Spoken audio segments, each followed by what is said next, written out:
పార్లమెంట్లో విపక్ష సభ్యుల సస్పెన్షన్ కొనసాగుతోంది. ఇవాళ ఒక్కరోజే 93 మంది మొత్తం 14 మంది ఎంపీలను సస్పెండ్ చేశారు. మొత్తం 93 మంది ఎంపీలను సస్పెండ్ చేశారు. ఇప్పటి వరకు లోక్సభలో 33 మంది ఎంపీలపై సస్పెన్షన్ వేటు పడింది. ఈ రోజు కాంగ్రెస్ లోక్సభ పక్ష నేత అధీర్ రంజన్ చౌదరి సహా 33 మంది విపక్ష ఎంపీలను శీతాకాల సమావేశాలు ముగిసే వరకు సస్పెండ్ చేస్తూ అంటే ఈ సెషన్ ముగిసే వరకు సస్పెండ్ చేస్తూ స్పీకర్ ఓం బిర్లా నిర్ణయం తీసుకున్నారు.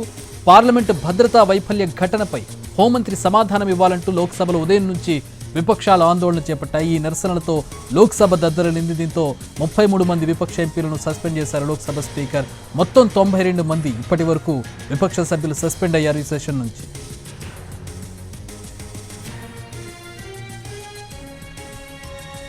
ఈ సెషన్ మొత్తం సస్పెండ్ చేస్తూ 92 మంది సస్పెండ్ చేస్తూ నిర్ణయం తీసుకున్నారు స్పీకర్. ఈ రోజు ప్రత్యేకించి 33 మందిపై సస్పెన్షన్ వేటుబడింది. దీనికి సంబంధించి పూర్తి వివరాలు మా ప్రతినిధి రాజు అందిస్తారు. రాజు, అసలు ఏం జరుగుతుంది? 92 మంది ఎంపీలు, భారీ స్థాయి సస్పెన్షన్ ఇది.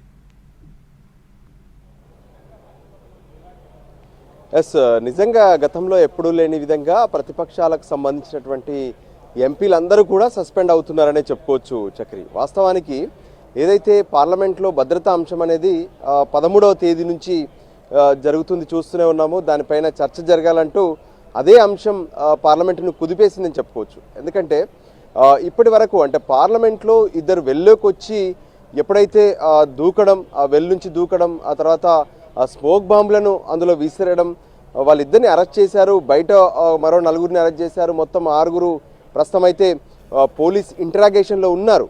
కానీ ఈ విషయంలో ఖచ్చితంగా ప్రభుత్వం నుంచి ఒక ప్రకటన కావాలంటూ ప్రతిపక్షాల పార్టీలకు సంబంధించినటువంటి ఎంపీలు అటు లోక్సభలో రాజ్యసభలో పెద్ద ఎత్తున ఆందోళన చేస్తున్నారు. 13వ తేదీన ఆల్ పార్టీ మీటింగ్ పెట్టి స్పీకర్, రాజ్యసభ చైర్మన్ కొన్ని విషయాలు స్పష్టం చేసినప్పటికీ కూడా ఈ విషయంలో ఖచ్చితంగా పార్టీ అంటే ఏదైతే అధికార పార్టీగా ఉన్నటువంటి బీజేపీ ఈ విషయంలో ఖచ్చితంగా ఏదైతే ఒక ప్రకటన చేయాలని చెప్పి డిమాండ్ చేస్తున్నారు. ఇక మరోపక్క ఏదైతే చిన్న చిన్న అంశాలకు ప్రతిపక్ష పార్టీలకు సంబంధించినటువంటి ఎంపీలను సస్పెండ్ చేస్తున్నారు, లేదంటే ఏదైతే మువ్వమాత్రకు సంబంధించి చూసాము. సో ఆ ఇష్యూలు ఆమెను ఇక్కడ నుంచి బహిష్కరించారు. సో ఇటువంటివి ఏమీ లేకుండా అంటే ఏదైతే అధికార పార్టీ వాళ్ళని మాత్రం ఎక్కడ ఎటువంటి చర్యలు తీసుకోవట్లేదు.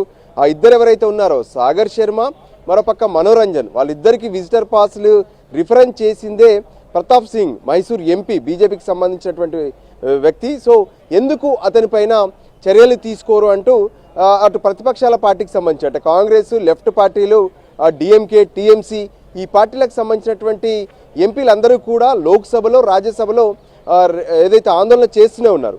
వాస్తవానికి శుక్రవారం రోజు ఆందోళన మధ్య 14 మంది ఎంపీలను అదే రోజు సస్పెండ్ చేస్తే ఈరోజు లోక్సభలో మొదట 33 మంది ఎంపీలు సస్పెండ్కి గురయ్యారు. ఆ తర్వాత ఇప్పుడు రాజ్యసభలో కూడా సస్పెండ్ చేశారు.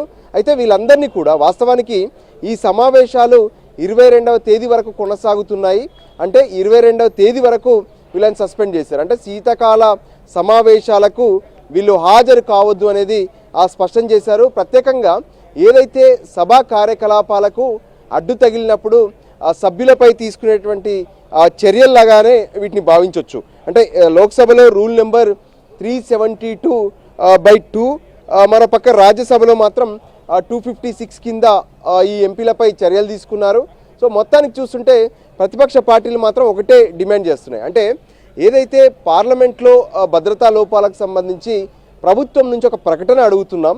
అంతేకాదు ఎవరైతే విజిటర్ పాస్లకు రిఫరెన్స్ ఇచ్చారో ఆ రిఫరెన్స్ ఇచ్చినటువంటి ఎంపీ పైన చర్యలు తీసుకోవాలని డిమాండ్ చేస్తున్నాం. కానీ ఆ విషయంలో టీవీలో మాట్లాడుతున్నటువంటి ప్రభుత్వంలో ఉన్నటువంటి కీలక వ్యక్తులు పార్లమెంట్లో ఎందుకు మాట్లాడడం లేదు, పార్లమెంట్ వేదికగా ఒక ప్రకటన చేయాలనే డిమాండే మాది.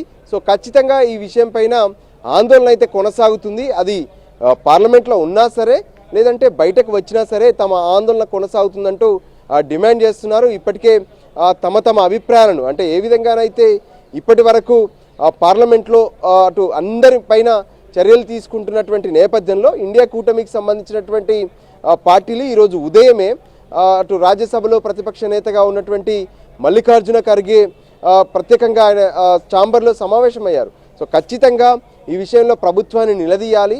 పార్లమెంటు భద్రతతో పాటు ఏదైతే ఇప్పటి వరకు ప్రతిపక్ష పార్టీలపై తీసుకుంటున్నటువంటి చర్యలను ఎందుకు అధికార పార్టీకి సంబంధించినటువంటి ఎంపీ పైన తీసుకోరు. కనీసం ఎవరినైతే 6గురిని అరెస్ట్ చేశారు వాళ్ళపై కేసులు పెట్టారు, కానీ కనీసం అందులో ఎక్కడా కూడా ఎఫ్ఐఆర్లో ప్రతాప్ సింహ పేరు చేర్చలేదు. సో ఇటువంటి అంశాలన్నింటినీ కూడా వాళ్ళు డిమాండ్ చేస్తున్నారు.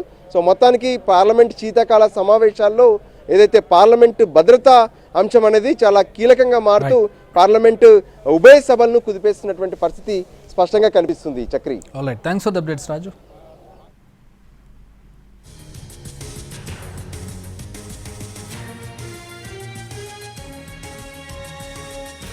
Functioning only for one purpose, to suppress the entire voice of the opposition and to suspend maximum people, those who are raising the issues of the people and the security. This is the thing is happening, because this type of the parliament is actually, our impression is that parliament is for discussion and debate, but now the parliament is for suspension of opposition members. Parliament is